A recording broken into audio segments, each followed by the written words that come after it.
o curso. Apelación especial. Ahora vamos con el recurso de casación.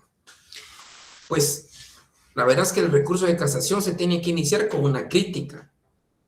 Cuando ustedes buscan doctrina siempre le hablan que es un recurso extraordinario. Pero la verdad que este recurso de casación es otro recurso de apelación especial, o la apelación especial es un recurso de casación. Es que da lo mismo. Son los mismos motivos de fondo y forma.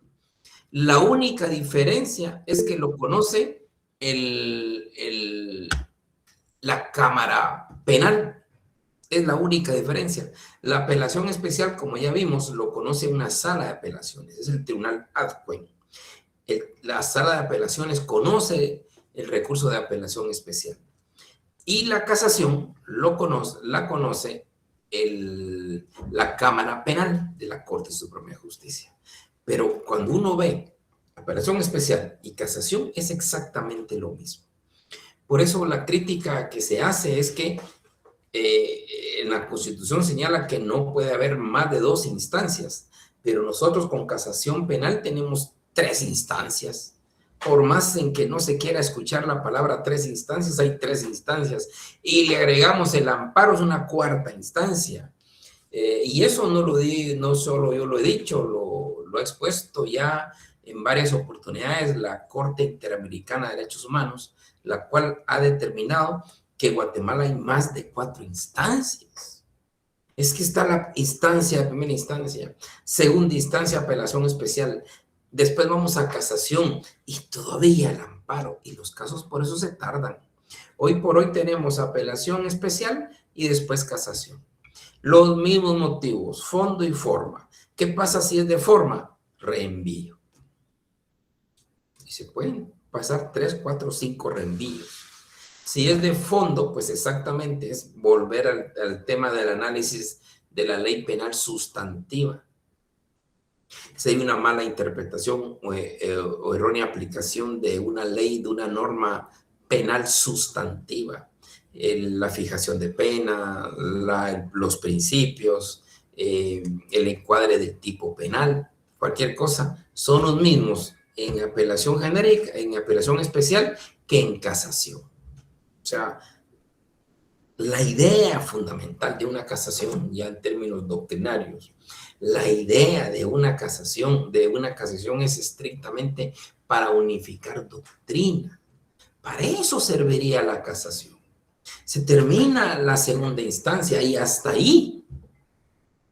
Pero podríamos tener una pequeña posibilidad de un recurso extraordinario denominado casación, que ese recurso extraordinario denominado casación solo sería estrictamente para unificar doctrina. Por ejemplo, en Mazatenango se condenó a una persona por violencia psicológica a 10 años, y en otros 2, 3 departamentos con los mismos hechos, una persona se le condenó a 5 años. ¿Qué está pasando? Entonces ahí procede la unificación de doctrina para que la Corte determine si son las mismas circunstancias. Entonces, ¿por qué está mucha la desproporción? Está ahí. O la calificación de tipos penales. Para algunos es violación, para otros es violencia contra la mujer en el ámbito sexual, por ejemplo. ¿Cuál sería la diferencia? Entonces ahí es donde la Cámara Penal sí tendría que hacer un estudio minucioso para unificar doctrina. Porque tenemos otro grave problema. Aquí el que interpreta las leyes ordinarias, lamentablemente, es la Corte de Constitucionalidad, lamentablemente. Y no de el 203 le dice que nadie puede interferir en la justicia más que solo la Corte Suprema de Justicia y sus tribunales. Pero aquí es un cambio de muchas cosas. Entonces, pero la casación la tenemos. Los mismos motivos de la apelación especial, exactamente los mismos. La única diferencia es que lo conoce la Cámara Penal y unos pequeños plazos la diferencia. De ahí es exactamente lo mismo. Ahora les voy a poner las famosas diapositivas, compañeritos. Ya me gustó trabajar con diapositivas con ustedes.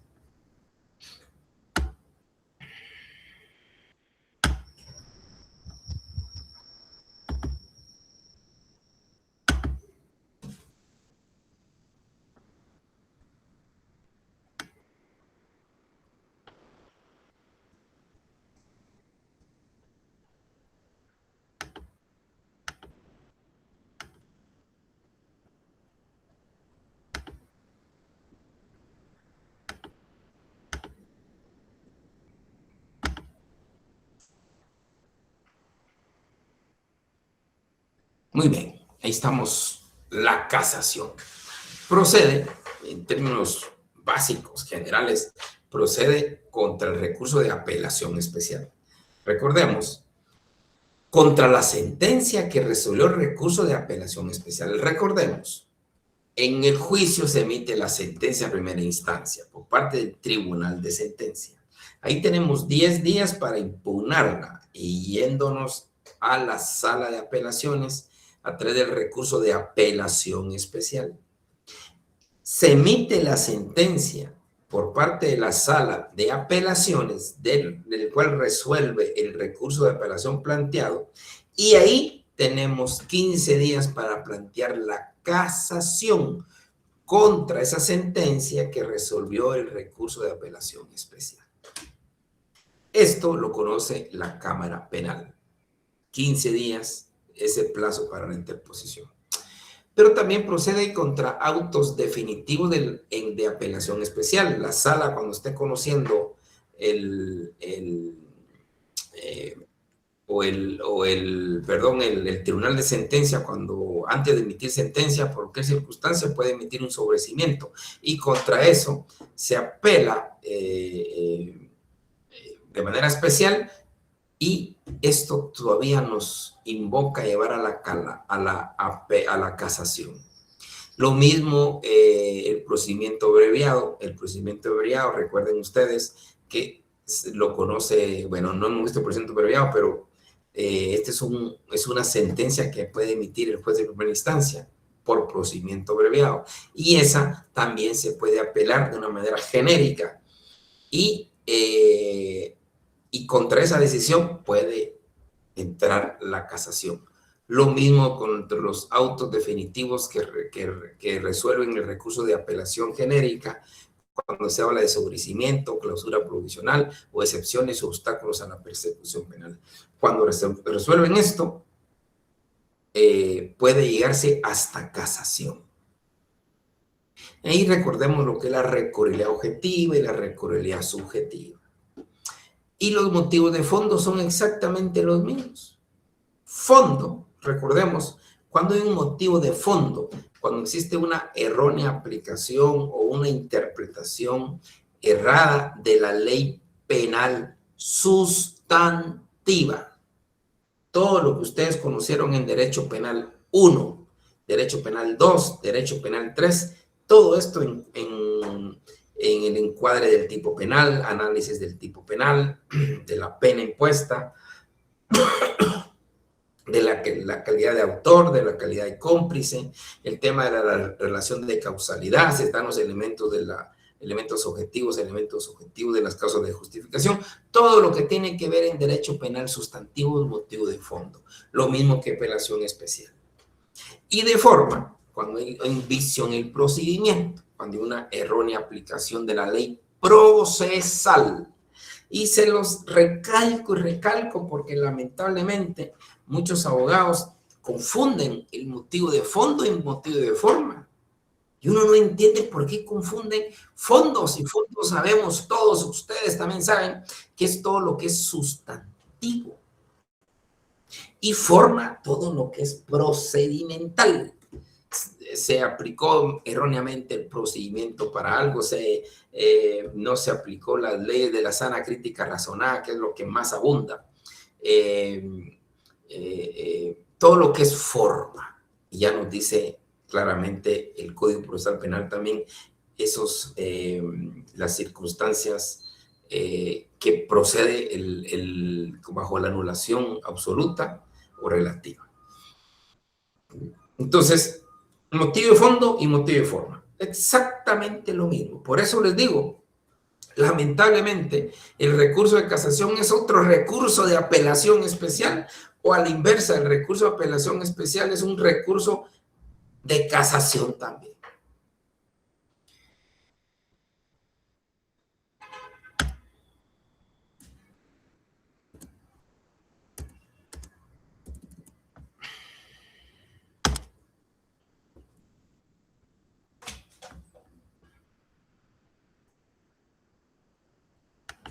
Bueno, el procedimiento es sencillo, Si ya vimos nosotros lo que es la apelación especial, pues esto es exactamente lo mismo. La única diferencia con la interposición, recordemos que estos recursos son por escrito. El recurso de casación se presenta directamente a la Cámara Penal de la Corte Suprema de Justicia, directamente a la Cámara Penal. A diferencia de la apelación especial que se plantea ante el tribunal de sentencia que emitió la sentencia. Eso ya lo hemos dicho un montón de veces. Ante el tribunal de sentencia que emitió la sentencia. El recurso de casación no. Este se interpone directamente a la Cámara Penal. También dice que se puede a la sala de apelaciones, pero realmente se va a la Cámara Penal. Y recordándoles que la recurribilidad objetiva es estrictamente y en principio contra la sentencia que resolvió el recurso de apelación especial. Ahí la cadenita de los recursos. ¿Cuánto de plazo tenemos para interponer recurso de casación? 15 días. Recordemos que aquí estamos hablando de 15 días hábiles. Esto no es amparo, esto es procedimiento ordinario. Y en el procedimiento ordinario, los solo días hábiles. Si es amparo, es otra cosa, usted ya lo sabe. Amparo es todos los 10 horas son hábiles, pero en este procedimiento ordinario son solo días hábiles. O sea, bien se pueden llevar sus 3 semanas hablando de 15 días. Entonces, son plazos de 15 días.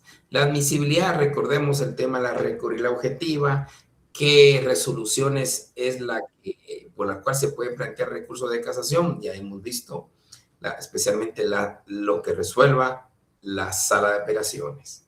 Recurribilidad subjetiva es quienes pueden plantear recurso de casación, estrictamente las partes procesales. Y de ahí la Cámara Penal pues tiene ya directamente el recurso. Tenemos aquel famoso 399, en el cual el Tribunal de Alzada, el Tribunal Adcuen, él tiene la obligación de darle 3 días al interponente para que corrija, para que subsane un error. Y esto se da mucho, como yo les digo, en la confusión motivo de fondo y motivo de forma. Hay quienes, muchos recursos plantean doble, plantean contra la sentencia de segunda instancia tal y tal por motivo de fondo y forma. Eso realmente se pasa. Hay quienes pues son más, se tiran estrictamente al motivo de forma, que es vicio del procedimiento, y más que todo el tema de la falta de motivación.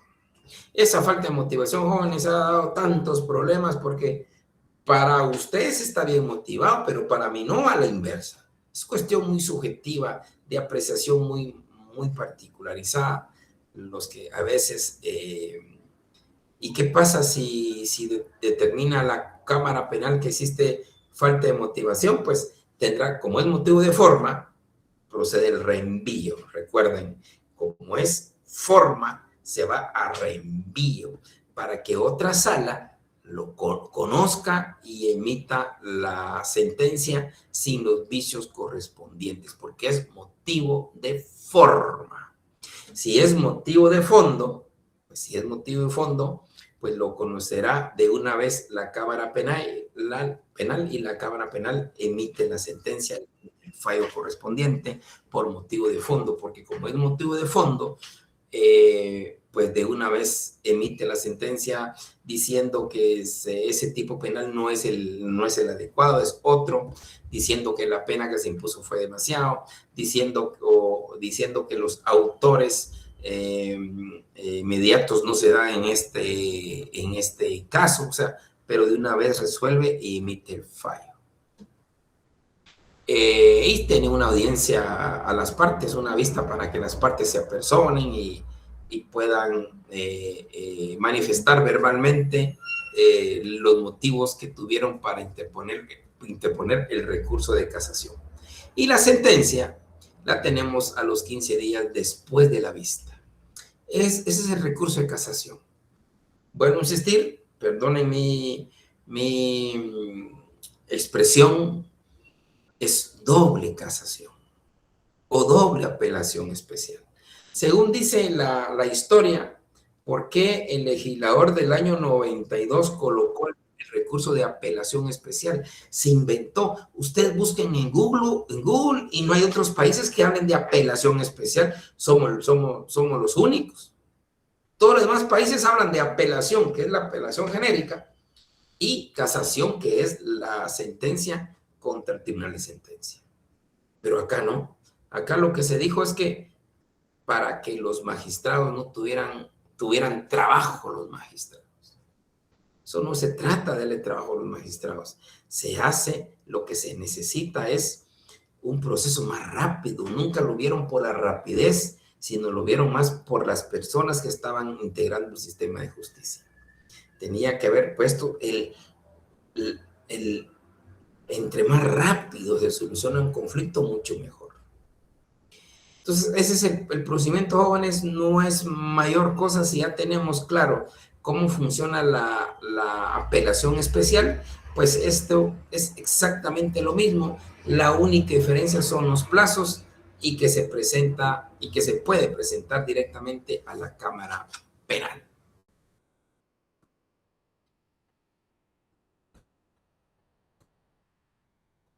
Bien, el otro recurso bien importante, obviamente, es el recurso de revisión. Con esto terminamos la etapa de impugnaciones. Este es el sexto recurso. Y este tiene una particularidad que es solo a favor del condenado. El recurso de revisión no lo puede plantear el MP, solo el condenado. O puede plantear el MP, pues, pero a favor del condenado. Eso también es la objetividad que debe tener el Ministerio Público. La idea es que el recurso de revisión va solo para favorecer al condenado y este tiene su lógica. Bueno, y también lo conoce la Cámara Penal, o sea, la Cámara Penal conoce el recurso de casación y el recurso de revisión. ¿Por qué surge el recurso de revisión? Su nombre lo dice, revisar. Vamos a revisar una sentencia firme. Qué bueno que durante muchos años, porque este no es un recurso nuevo, con distintos sistemas o lo que sea, el recurso de revisión siempre ha existido, porque es para revisar una sentencia ya firme, una sentencia ya libre de recursos. No se puede cambiar. Puede llevar 2, 3, 4, 5 años ya ejecutada la sentencia, no importa. Pero es muy importante porque puede aparecer una nueva prueba.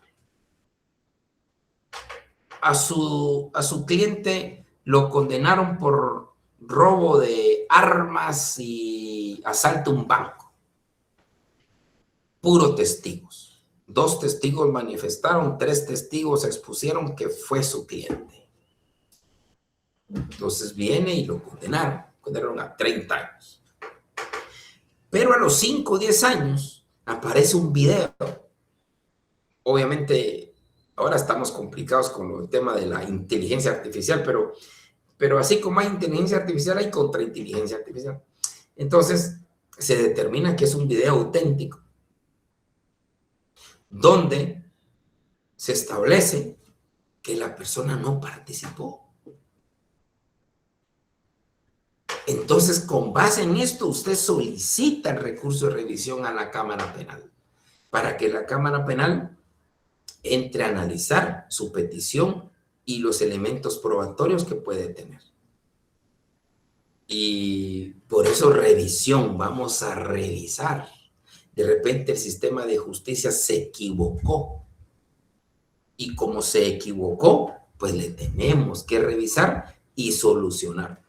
Los efectos de una sentencia de revisión es darle libertad inmediata al procesado o cambiarle la sanción, es revisar. Imagínense un tema interesante, la prevaricación de un juez. Ustedes saben que uno de los delitos que comete, tres delitos que comete el juez como sujeto activo especial es el prevaricato. Y ustedes ya recordarán que el prevaricato es cuando un juez resuelve en contra de la ley. Aquí, ¿cuántos no resuelven en contra de la ley? Eso es increíble. Yo como paréntesis, siempre en clase, cuando dábamos una clase de prevaricación o prevaricato, cuesta conseguir ejemplos más que los de libros. Pero en Guatemala ya tenemos más o menos unos cuantos donde está con claridad el prevaricato. Por ejemplo, tuve conocimiento de un órgano jurisdiccional que impuso medidas sustitutivas inventadas. No existen. Hay un prevaricato. Recordemos que el 264 nos señala 7, 8 medidas sustitutivas. Pero este órgano jurisdiccional señaló una que no existe. Dígame si ahí no hay prevaricato. Un claro prevaricato. Entonces, si el juez cometió prevaricato para condenar a una persona y después se descubre y sentencian al juez por prevaricato, ojo, ahí también procede el recurso de revisión. Vamos a revisar y efectivamente se determinó que porque el juez resolvió en contra de la ley, esta persona está presa, está detenida. Entonces se procede a la revisión. Y el otro tema son las reglas de retroactividad de la ley. Ustedes saben que el Congreso es cambiante y puede suceder que el día de hoy cambió una pena de un delito que la puso mucho menor. Entonces automáticamente viene el reo y plantea recurso de revisión para tener beneficio de esta ley, de esta nueva ley. O sea, estos son los motivos que llevan a un recurso de revisión y después pues la admisibilidad, sabemos el 399, cómo puede subsanar el recurso, se le da intervención a las partes procesales, al Ministerio Público, al querellante, al actor civil, se les da audiencia y después se emite sentencia. No hay un plazo determinado, pero sí existe la revisión.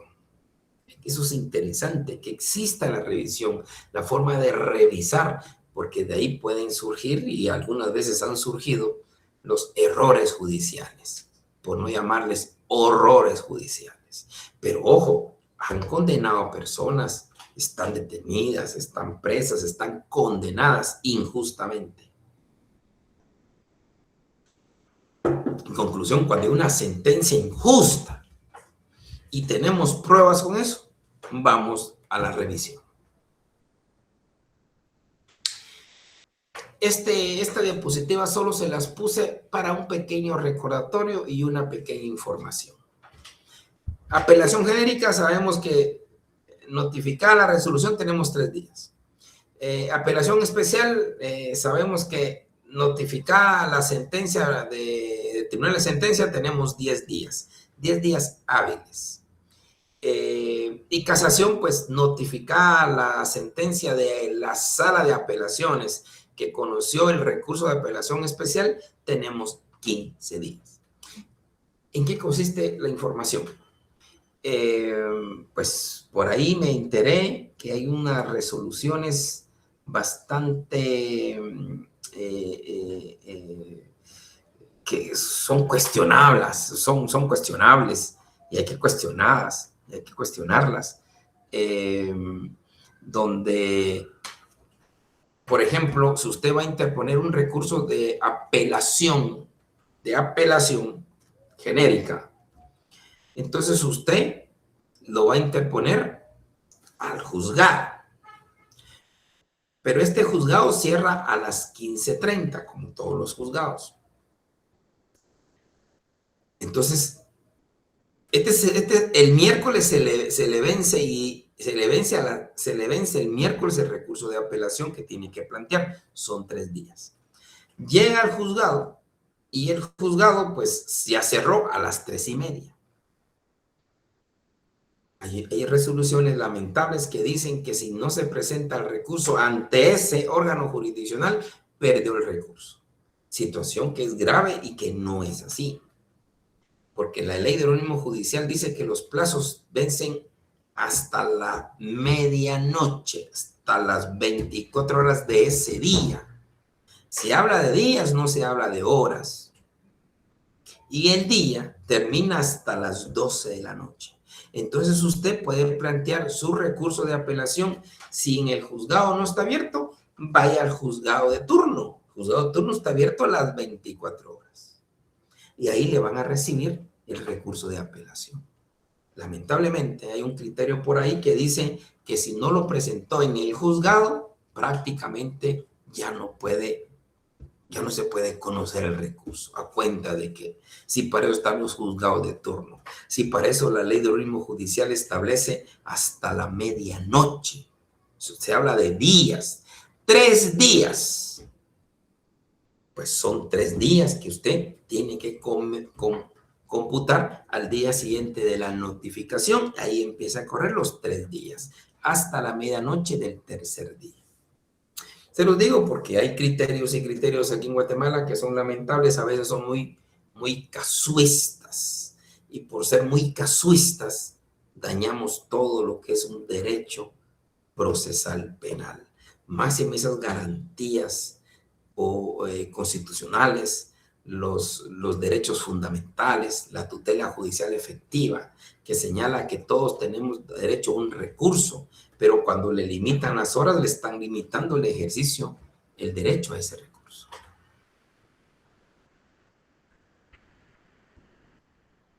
Bien.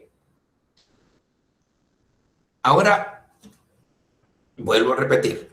Ya vimos la fase preparatoria y perdone que repita tanto, pero es mejor porque ya después tal vez ya no van a encontrar otro curso de procesal penal.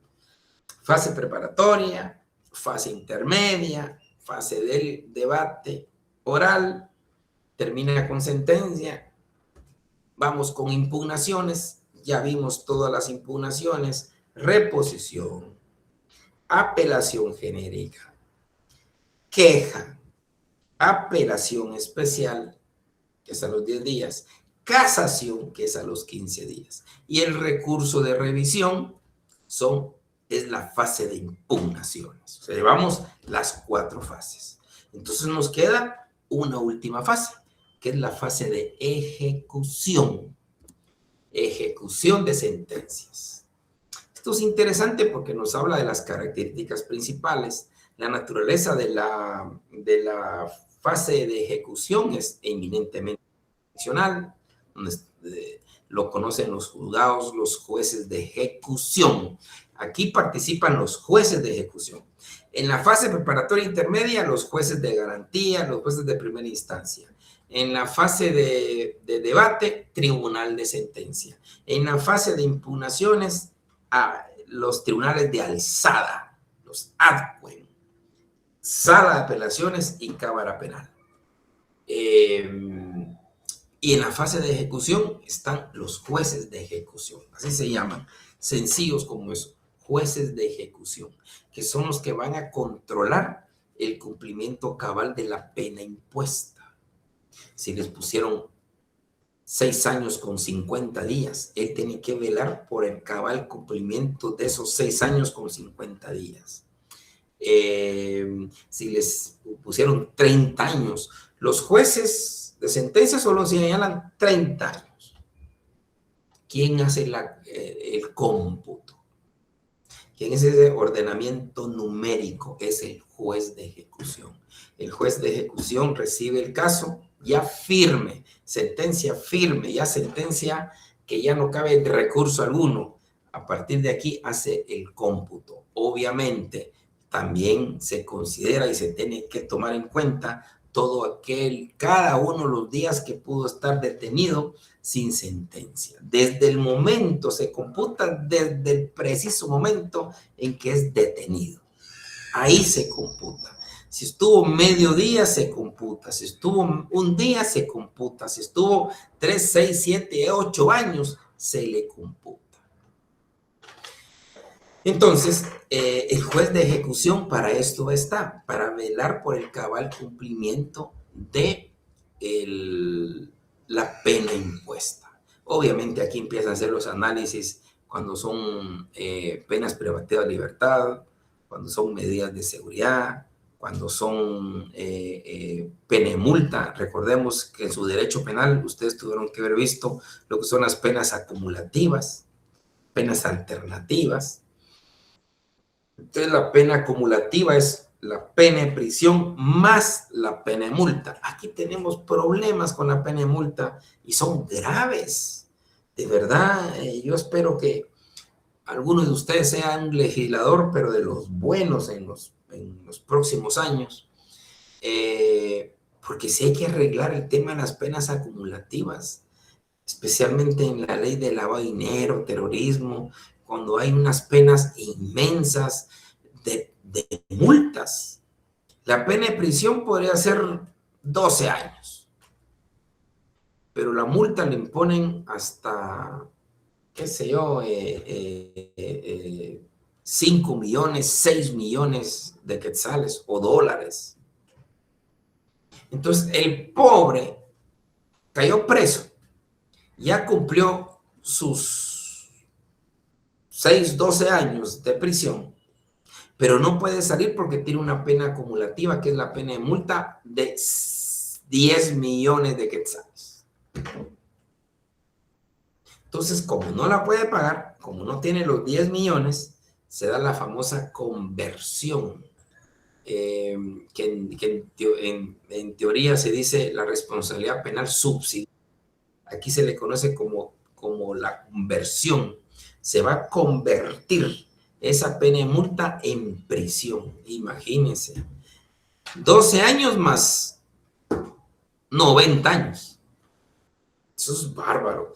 Diferente, me parece genial la ley de narcoactividad. No sé si ustedes se recuerdan, el artículo 1416 habla que la pena de multa impuesta puede ser suspendida. Eso es interesante, pero es a criterio del juzgador, pero está la posibilidad. Hay otras leyes que no. Prisión preventiva más pena de multa. Y todo eso se encarga el juez de ejecución. El juez de ejecución tiene que tener claramente cuándo empieza una pena y cuándo exactamente termina. Y toda la tramitación, todo lo que se le solicite al juez de ejecución es a través de los incidentes, del 150 bis. ¿Se recuerdan que hemos hablado tanto del 150 bis? 150 bis, 150 bis, como el 11 bis, que es la motivación. El 150 bis es el trámite de los incidentes, que en materia penal ya el proceso penal tramita sus propios incidentes. No es con base en la ley de órgano judicial, sino que con base en nuestro propio Código Procesal Penal 150 bis. Y en ejecución todo se tramita a través de los incidentes, a través del 150 bis. Cualquier petición de redención de penas, de libertad condicional, de libertad anticipada de trabajo, cualquier circunstancia, vía incidental. Y recordemos que contra esa resolución de los jueces de ejecución puede ser apelable.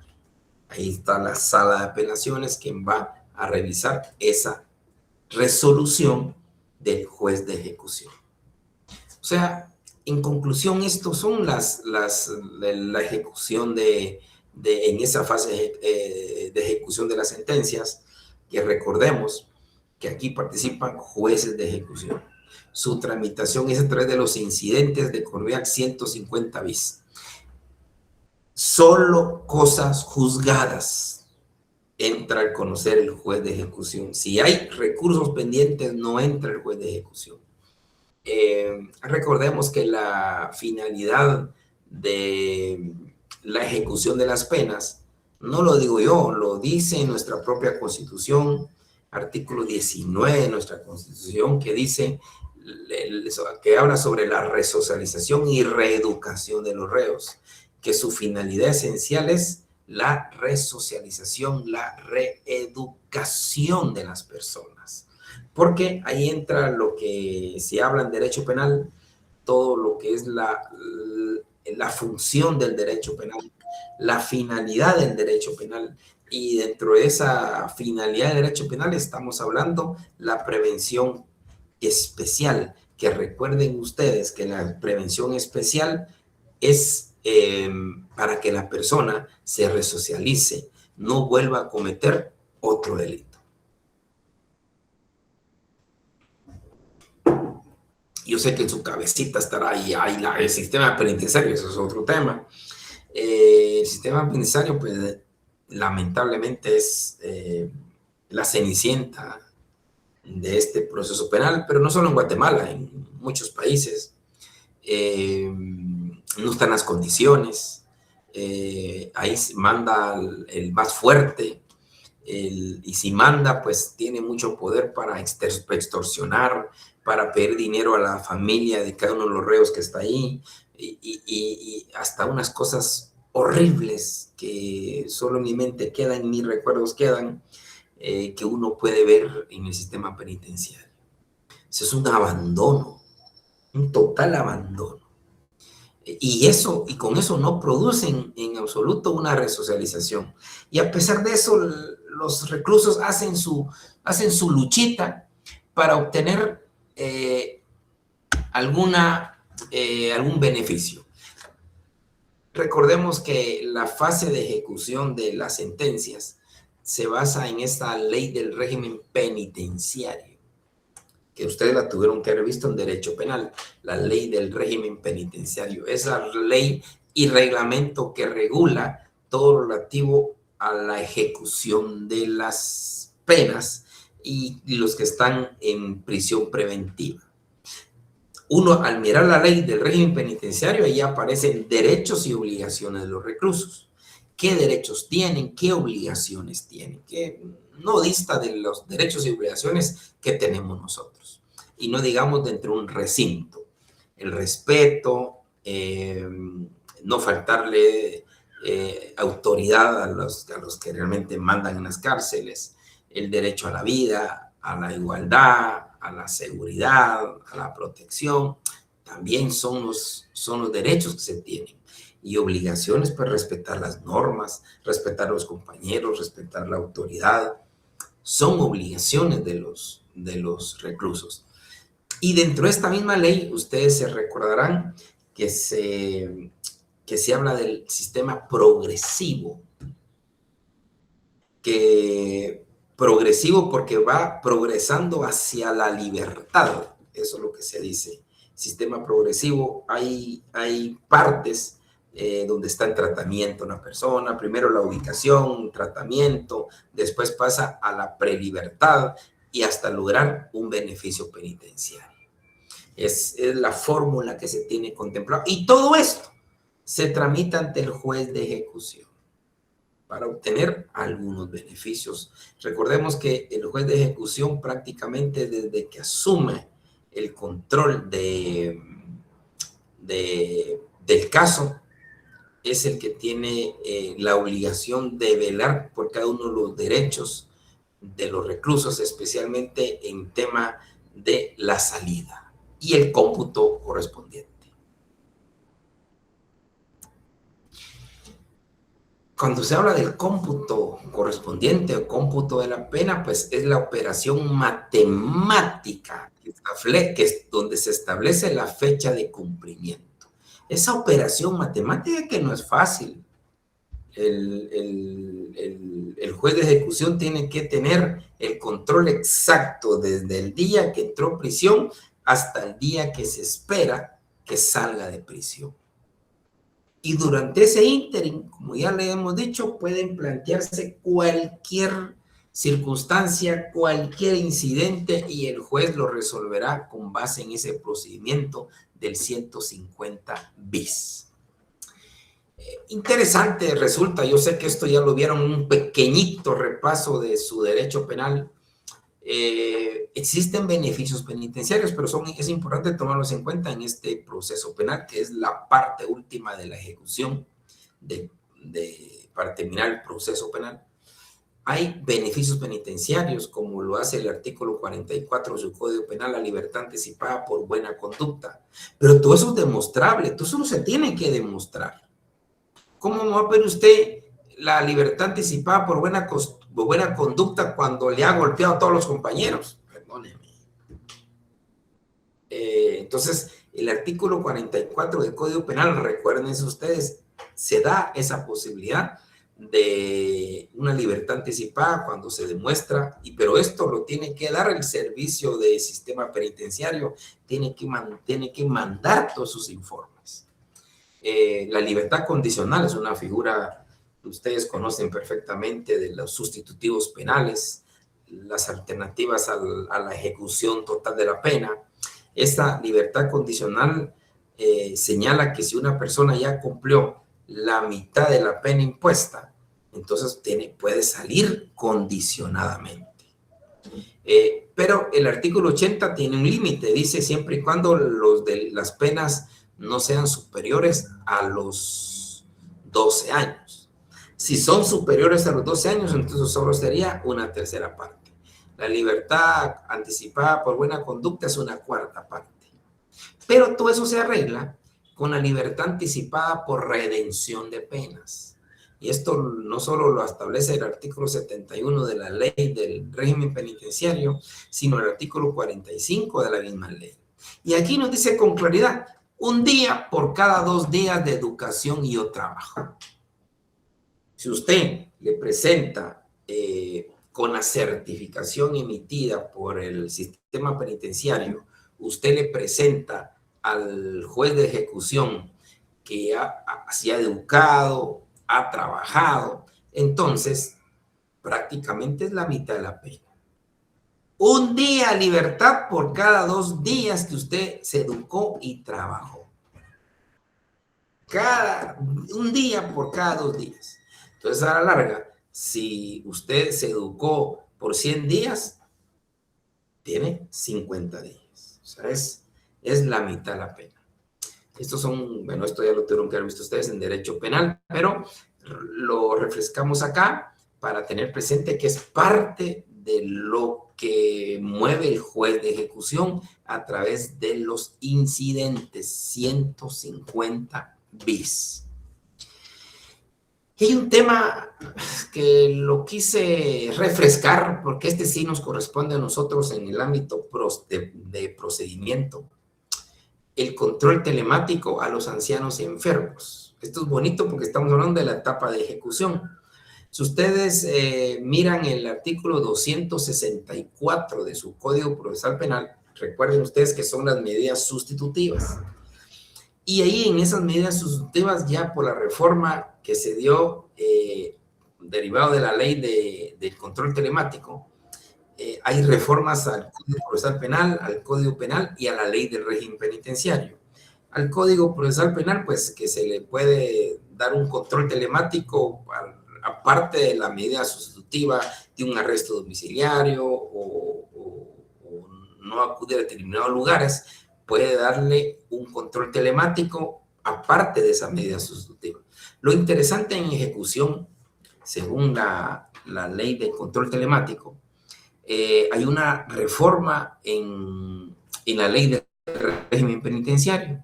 Y esta ley de régimen penitenciario señala que cuando se trate de ancianos y enfermos, pueden gozar del control telemático.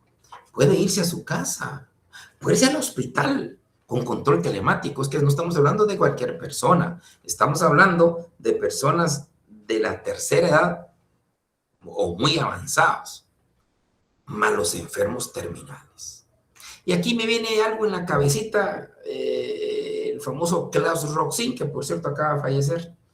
Klaus Roxin en la teoría para determinar la naturaleza del delito en la corriente funcionalista, Cuando él habla del funcionalismo, habla de la necesidad de pena. O sea, no basta con la acción, tipicidad, antijuricidad y responsabilidad, sino la necesidad de pena. Mire qué interesante, y por eso nos abarca en este tema. ¿De qué sirve imponerle una pena a alguien que se va a morir? Sería previamente un castigo, pero no prevenir el delito, porque recordemos, tal como lo decía Claude Roxin, los fines de la pena es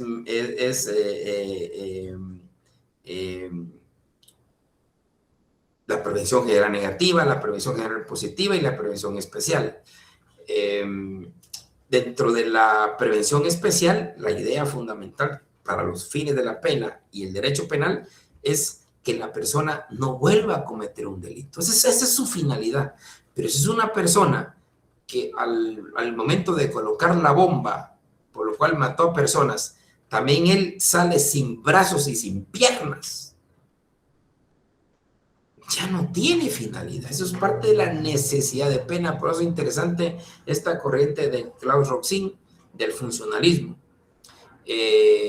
Distinto al de Jacobs, porque ese es totalmente diferente, pero el de Claude Roxin sí es más moderado, más garantista, y de entre esas garantías habla necesidad de pena.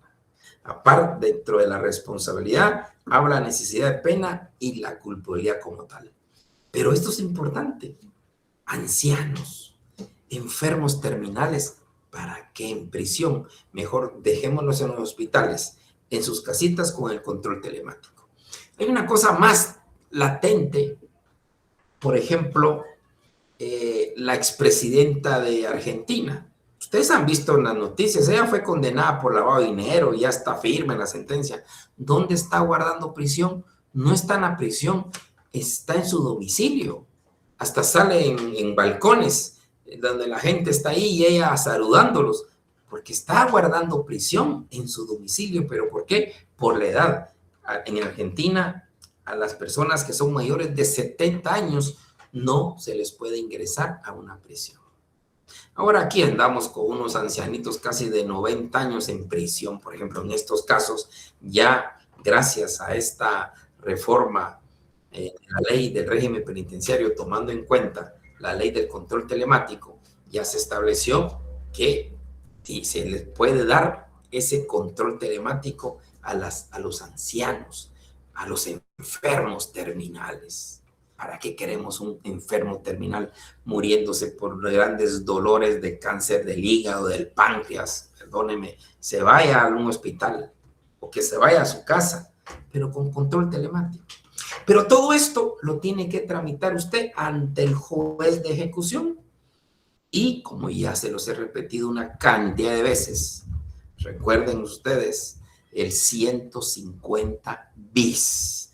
Ese 150 bis es el mecanismo para tramitar todo lo que usted quiera dentro de la fase de ejecución. Entonces, jóvenes, con esto terminamos las 5 fases del proceso penal. Fase, recuerdan ustedes, fase preparatoria, fase intermedia, fase del juicio. Ahí conoce el tribunal de sentencia. Impugnaciones, ahí conocen las salas y los tribunales adjuntos, los tribunales de alzada. Y por último, la de ejecución, que aquí lo conocen juez de ejecución, y estrictamente para velar el cumplimiento exacto de la pena impuesta.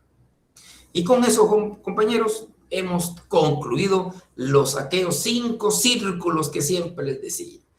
Fase preparatoria, fase intermedia, fase del juicio, impugnaciones y ejecución. Y aquí concluimos.